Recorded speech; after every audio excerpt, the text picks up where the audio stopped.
When we talk about season of harvest, we are talking about a time in one's life where you come to a place of celebrating the sacrifice that you have made in sowing, celebrating the sacrifice that you have made, and the weepings that you've gone through, where those situations turns around and change, and you begin to enjoy the abundance. You move from your seasons of lack and I don't have to seasons of abundance and I have more than enough. That is what happens. And such as was the story of this man Peter.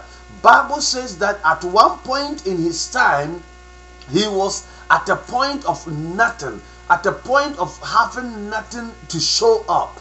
But when the master showed up in his life, things turned round. After he had obeyed certain principles, things changed in his life, to the point that Bible says he had a multitude, volume of fish in his net that he could not even take care of it. So he's got to call some other partners. He's got to call other people to come alongside to help him. And even when those guys also came to take portion of the harvest, Bible says the two of them, their ships began to sink. Oh my God. Which means the harvest was so much for them that the two ships were sinking. They were just literally sinking. Why? Because they encountered a great harvest. And the year 2010, God is going to bless us and bless you to the point that people around you who even don't like you will be touched by the blessing. People around you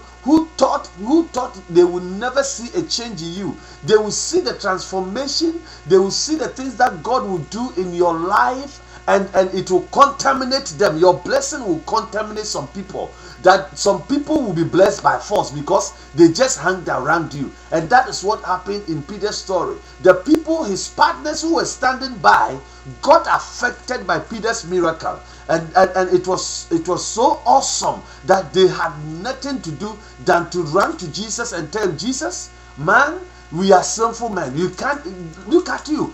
You can't dwell amongst us. Just leave us alone. Just leave us. They were surprised of what they saw. It was like a dream unto them, and that is what God is going to do.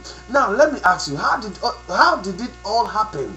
When you look to the passage you read from verse number 1, Bible says, and it came to pass, and it came to pass, which means once in a person's life, some things need to come and pass. Some things that have been with you and have delayed your miracle, and have delayed your progress, have delayed your advancement, and have delayed your sources, ought to leave you for you to go forward. So anything that has been a setback to you, may it come to pass, so that you can go forward and inherit your blessing, inherit your harvest, and inherit your sources, in the name of Jesus of Nazareth. Bible says Jesus was speaking to the multitude by the Sea of Galilee, and when he saw the multitude rushing in and pressing on him, he decided that he wanted a place that he can stand and minister to the people in a very powerful way. So, wanting to speak and reach many of them, he looked around, and just around by the beach was two ships that were empty and was sitting there, because the fishermen had gone to the sea for their regular sea business, and the whole night they have toiled and have had nothing. So it was a daytime. They are now out of the boat, and they were mending their net. They are washing their net and were gathering together, so that probably the following day, if things goes right, they will try and go and make another attempt to see if they can have a catch. So whilst they were washing their net, Jesus showed up there, and Bible says he went into one of the boats and sat into the boat. So when he sat into the boat, it happened that that particular boat was for Mr. Peter, who was then called Simon. So Jesus told him to push him a little further, and Jesus went a little further on the sea, and began to preach to the people. I'm sure somebody is asking, how can he be preaching to the people, but he then leave the people and go and sit in the boat and be preaching from the boat? Then how does he talk to the people? Yes, that was the means for him to reach a lot of people, because there was no microphones, there was no PA system, so there was no way he can shout for them to hear. But when he sits in the boat and begins to speak, the little noise that he will make, the little words that will come out of his lips, the breeze and the wind would take the sound and send it further. So the people were many with no microphone, but they could hear him because of the breeze, because of the wind. That was why he decided to sit in the boat to preach to them. So whilst he was in the boat preaching, Peter was also mending his net together with his partners. They were going about their daily thing, but in a way they were listening to the master preaching to the multitude. So after Jesus had finished preaching, Bible says he told Peter to launch into the deep to go for the catch of his life. And let me show you something.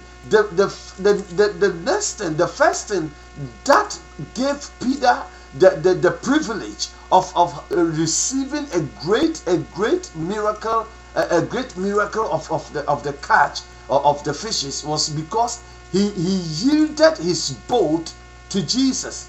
Now in the year 2010, for you to experience a great season of harvest, the first requirement is that you will give to Jesus your empty boat. Because Bible says when Jesus came there, he saw the boat sitting empty. Why was the boat empty? Because the people have worked with the boat the whole night and they had nothing. They had no blessing, they had no catch, they had nothing to show for their toil. So they just dropped the boat there because they were tired of it. They were tired of paddling the boat and working in the boat and yet getting nothing. So all they could do was to drop it there. But that empty boat, which was a sign of unfruitfulness, a sign of bad luck, a sign of hard labor, that boat was the only thing Jesus so desired to use. What am I telling you here?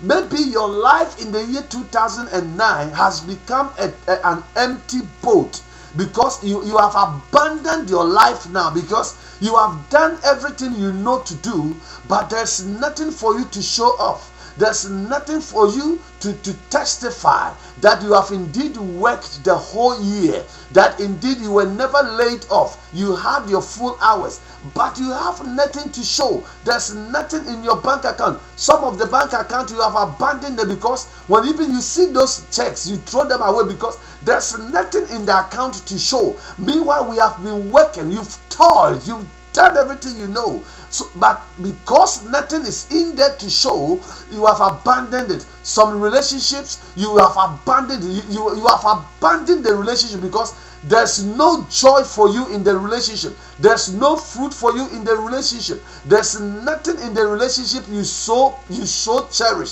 So you have cast it off. You don't pray about it again. You don't even want to work on that relationship again. Why? Because you have done everything you need to do, but nothing is coming forth. So it has become an empty relationship. Some of you, your work has become an empty work. Why? Because you have done the same job over and over and over and over, and it's as if everything is still the same. There's no sign of fruitfulness, no sign of progress, no sign of success. So you have thrown it off overboard, and you don't want that work anymore. But that is the kind of work that Jesus wants to show up. That is the kind of relationship Jesus wants to come into. That is the kind of financial life Jesus wants to be part of it, so that he can turn that emptiness into an abundance. When at the feast, at the wedding of Cana,